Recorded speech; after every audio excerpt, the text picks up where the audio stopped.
In 1860, Thomas Huxley and Samuel Wilberforce famously and ferociously debated one of the most important books in the whole history of Western civilization.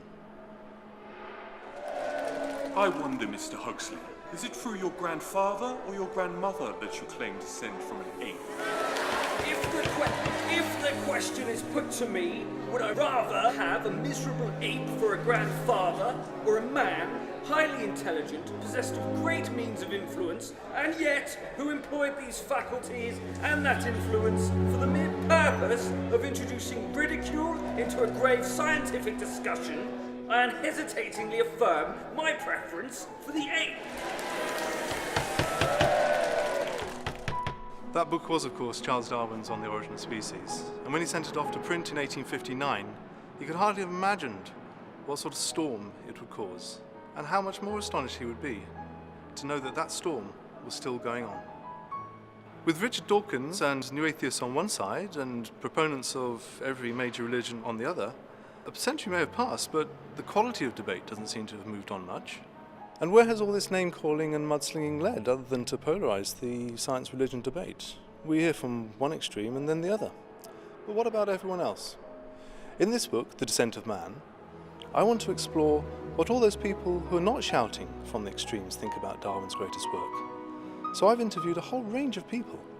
Biologists, teachers, physicians, creationists, sex researchers, bishops, Darwin relatives, even the Astronomer Royal.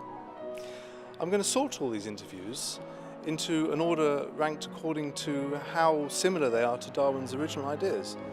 They're going to form a gradient, a distance from Darwin, if you wish. This means that everyone's going to be somewhere along the path between the extremes, and people don't always show up where you expect them to. The first results are showing that some enemies are a lot closer than they'd care to admit.